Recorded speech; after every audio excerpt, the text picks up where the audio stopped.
পাশে ছোট্ট বাবু কান্না করছে আর বাবা অন্য একটা মেয়ে নিয়ে বিছানায় মজা করছে। দুজনেই বেশ রোমান্টিকতা অবস্থায় আছে। বাচ্চার কান্নার আওয়াজ যেন তাদের ব্যাঘাত ঘটাতে পারছে না। ওদিকে রান্নাঘরে কাজ করছি আমি। রোহানের স্ত্রীও দুজনকে চা দিতে হবে, তাই চা বসিয়েছি ওদের জন্য। কিন্তু বাচ্চাটা এত কাঁদছে কেন? আমি বাচ্চার কান্না বেশি পেয়ে রান্নাঘর থেকে দৌড়ে বের হয়ে গেলাম। বাবুর কান্না শুনে রান্নাঘর থেকে দৌড়ে রুমের সামনে এসে আমি থ হয়ে গেলাম। আমার স্বামী রোহান তারই ছাত্রী মিমকে চাপতে ধরে আছে। একেবারেই অন্তরঙ্গ অবস্থায় আছে দুজন। আর আমার 6 মাস বয়সী বাচ্চাটা বিছানার পাশে চিৎকার করে কাঁদছে। আমি রুমে ঢুকতেই দুজন দুদিকে ছিটকে পড়লো। মিম তড়িঘড়ি করে ওড়নাটা তুলে নিয়ে বুকে জড়িয়ে ধরলো। আর রোহান নিজেকে ঠিক করে ঝাঁঝালো গলায় বলল, কারো রুমে আসলে অনুমতি নিতে হয় জানো না? আমি বিছানার উপর থেকে আমার মেয়েকে কোলে তুলে নিয়ে বুকের সাথে জড়িয়ে ধরে বললাম, ছি রোহান ছি, তুমি এত নীচ। তোমার 6 মাস বয়সের মেয়েটা বিছানার উপর পড়ে থেকে চিৎকার করে কাঁদছে, আর তুমি তাকে ফেলে রেখে অন্য একটা মেয়ের সাথে অশ্লীলতায় মেতে উঠেছো। নিজের বাচ্চার জন্য একটুও বুকটা কাঁপলো না তোমার? আমি তো তোমার কোলে তুলে দিয়ে গেছিলাম বাবুকে, তুমি কি করে তাকে কোল থেকে নামিয়ে এমন পাপ কাজে লিপ্ত হলে? রোহান আমতা আমতা করে বলল,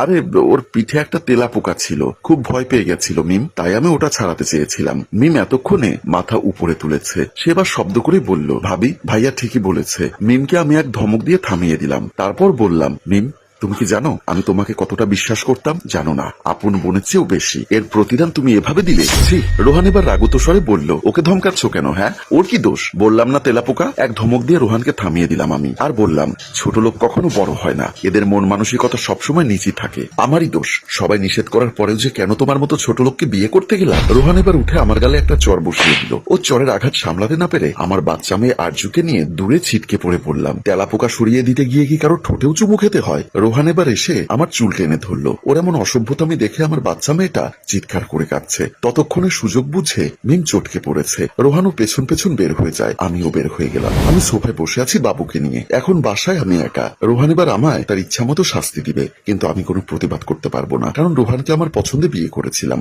বাবা মা এত করে নিষেধ করলো, তবুও মানলাম না। শেষে যখন আমার আর রোহানের অবশেষে বিয়ে দিল বাবা, আমি আর রোহান বিদায় নিয়ে বের হবার সময় বাবা বলল, বিয়ে তো করেছিস নিজের ইচ্ছাতেই, তবে শুনে রাখ, আজ থেকে তোর সাথে বাড়ির যোগাযোগ চিরদিনের জন্য বন্ধ। কোনোদিন এই চেহারা নিয়ে আমার বাড়িতে আসবি না। তুই আমার জন্য মরা। আমার পৃথিবী যেন ছোট হয়ে আসছে। কি বলবো বুঝতে পারছি না। রোহানও মন খারাপ করে আমার দিকে তাকিয়ে আছে। বাবা বলল, এখন থেকে কোনো সমস্যা হলে নিজেই ম্যানেজ করবি, আমার কাছে এলে কোনো লাভ হবে না। তোর জন্য আজ থেকে আমার বাড়ির গেট চিরদিনের জন্য বন্ধ হয়ে গেল। বাবা আমাদের দুজনের সামনে দরজা খুলে দেয়। আমরা নিরুপায় হয়ে বের হয়ে গেলাম। বাবা রাগী হয়ে চেয়ে আছে। রোহান হঠাৎ এসে আরজুকে আমার কাছ থেকে কেড়ে নিয়ে সোফার উপর শুয়ে রেখে দিল। তারপর আমার চুল শক্ত করে টেনে ধরে ছিঁড়ে ফেলতে ফেলতে বলল, বড় লোকের মেয়ে বলে আমায় অপমান করিস তুই? তোর বড় লোকে আমি ছুটাচ্ছি, দাঁড়া। এই বলে সে আমার গালে চড় বসিয়ে দিল। সঙ্গে সঙ্গে দরজার কাছে ছিটকে পড়ি আমি। পড়ে গিয়ে সোফার কোনায় আমার মাথা লেগেই মুহূর্তেই আমি অজ্ঞান হয়ে যাই। যখন হুঁশ ফেরে তখন দেখি ঘরে লাইট জ্বলছে, রাত হয়ে এসেছে। ও পাশে ফিরে দেখি বিছানায় আরজু ক্লান্ত শরীরে ঘুমিয়ে আছে, আর একদল মশা ভন ভন শব্দ করে উঠতে উঠতে এসে বসেছে আরজুর শরীরে, তারপর কামড়ে দিচ্ছে তাকে। আমি শোয়া থেকে উঠে বসতে চাইতে দেখি আমার সমস্ত শরীর ব্যথায় আচ্ছন্ন। তবুও কষ্ট করে উঠি। আরজুকে কোলে তুলে নিয়ে আদর করতে গিয়ে আমার চোখ ভিজে উঠলো জলে। মনে পড়ে গেল রাতের কথা। রোহান আমার হাত ধরে সেদিন বলেছিল, তুমি জানো তোমায় আমি কতটা ভালোবাসি নীলা? আমি লজ্জা মাখা গলায় বললাম, কতটা?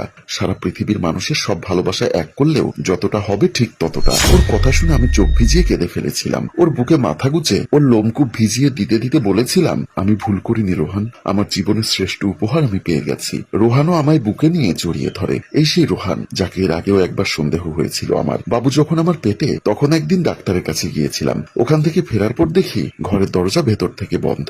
আমি দরজায় নক করতে রোহান দরজা খুলল না। দরজা খুলল সে খানিক পর। দরজা খোলার পর তাকে দেখলাম সে খুব এলোমেলো, গালে লিপস্টিকের দাগ, ঘাড়ের নিচে একটা খামচির দাগ, সেই দাগে জমে আছে রক্ত। দেখি আমার কেমন সন্দেহ হলো। আমি রোহানকে ঠেলে দিয়ে ভেতরে ঢুকে গেলাম। সঙ্গে সঙ্গে আমি ভেতরে গিয়ে খুঁজতে লাগলাম কে আছে, কিন্তু কাউকে না পেয়ে আশাহত হয়ে গেলাম। তখন দেখি রোহান বেলকনির দিকে উকি দিচ্ছে। আমি ওকে সন্দেহ মাখা গলায় বললাম, এখানে কি করছিলে তুমি? না মানে বেলকনির দরজাটা খোলা ছিল তো, তাই লাগিয়ে দিলাম। আমি বেলকনির দিকে যেতে চাইতেই রোহান বলল, দরজা খুলো না কেন? এমনি। না আমি খুলবো। তুমি কাকে বের করে দিয়েছো এখান দিয়ে? সাইফুল এসেছিল, ওকে বের করে দিয়েছি। সাইফুল কি ঠোঁটে লিপস্টিক মাখে? কি সব আবল তাবল বকছো? রোহানের একটা হাত ধরে ওকে আয়নার সামনে নিয়ে দাঁড় করিয়ে দিয়ে বললাম, এই যে দেখো লিপস্টিক, এটা কিভাবে এলো এখানে? রোহান তখন হা করে হেসে উঠে বলল, সব রোহানের কাজ। ওই শালাজা শয়তান তোমার লিপস্টিক নিয়ে জোর করে করে আমার গালে মাখিয়ে দিয়েছে। আমি জানি ঘরে আমার কোনো লাল লিপস্টিক নেই, আর সাইফুল নয়, অন্য কোনো মেয়ে এসেছিল এখানে। তাই সেদিন আর কথা বাড়ালাম না, কারণ এই কথাটা বাহিরে ছড়িয়ে গেলে আমারই লজ্জা হবে। মানুষ আমার দিকে আঙ্গুল তুলে দেখিয়ে বলবে, ওই যে ওর স্বামী ঘরে অন্য মেয়ে এনে মেলামেশা করে। সেদিন রাতে শুধু রোহানের মা অর্থাৎ আমার শাশুড়ির কাছে বলেছিলাম মা, আপনার ছেলের অন্য একটা মেয়ের সাথে খারাপ সম্পর্ক আছে। শাশুড়িকে সেদিন কোনোভাবেই বিশ্বাস করাতে পারলাম না যে তার ছেলে অপরাধী, কিন্তু আমি সেদিন থেকে সতর্কই ছিলাম। ওই মেয়েটা কে ছিল আমি জানতে পারিনি, তবে মিমকে আমার খুব ভালো মনে হয়েছিল। শান্ত সৌম্য একটা মেয়ে, ইন্টারে পড়ে, রোহানকে ভাইয়া বলে ডাকে। ধর্মের প্রতিও গভীর মনোযোগ আছে তার। এমনকি আজকেও আমাদের বাসায় এসে আসরের নামাজ পড়ে তারপর পড়তে বসেছে। এমন একটা মেয়ে যে এমন কাণ্ড করবে তা কি কোনোদিনও ভাবতে পারতাম আমি? মেইন দরজার সামনে এসে পায়চারি করছি, বাবুকে ঘুম পাড়িয়েছি। রাত অনেক হয়েছে, রোহান এখনো ফিরছে না। আমার শাশুড়িও বাড়িতে নেই, তার বোনের বাড়িতে বেড়াতে গেছে। একা একা এই বাড়িটাতে থাকতে আমার কেমন ভয় করছে, মনে হচ্ছে ভয়ে এবার আমি মরে যাব। কোনোদিন এভাবে একা থাকিনি। রোহানকে ফোন করতে আমার ইচ্ছা হচ্ছে না, ওর মতো পাপির সাথে কথা বলার কোনো ইচ্ছা নেই আমার। রোহান বাসায় ফিরল শেষ রাতের দিকে। আমি বিছানার চাদর খামচে ধরে কাঁদছিলাম আর দেখছিলাম রাজকন্যার মতো সুন্দর আমার মেয়ের মুখখানি। তখন ফিসফিস করে ঘুমন্ত আরজুর কানে বলেছিলাম, মারে, তোর জন্য আমি কিছুই করতে পারবো না, তুই আমার পথে বাধার পাহাড়। কেন যে তোর জন্ম হলো? তারপর আরজুর কপালে একটা চুমু খেলাম। সন্তানের কপালে চুমু খাওয়া যে কি স্বর্গীয় অনুভূতি তা সন্তানহীন কোনো মানুষ কি করে বুঝবে? আরজুকে চুমু খেয়ে আমি শব্দ করেই কেঁদে উঠলাম। রোহান তখন খাটের উপর পা ঝুলিয়ে বসে বলল, কি গো, এখনো মায়া কান্না কাঁদছ তুমি? এখনো ব্যাপারটা ভুলতে পারোনি না? আমি ওর সাথে কথা বললাম না, আপন মনে কাঁদতেই থাকলাম। রোহান আমার হাতটা ধরতে চাইল, আমি ঝট করে হাতখানা সরিয়ে নিয়ে বললাম, খবরদার হাত ছোবার চেষ্টা করবে না। রোহান ঠোঁটে হাসি ঝুলিয়ে বলল, ছুলে কি করবে? আমি রাগে কাঁপতে কাঁপতে বললাম, হাত কেটে ফেলবো। এবার রোহান হাহা করে অট্টহাসিতে মেতে উঠল। তারপর হাসি থামিয়ে বলল, এই শোনো, হাত তো কেটেই ফেলবে, তার আগে এই হাত দিয়ে তোমায় একটু আদর করে দেই বাবু।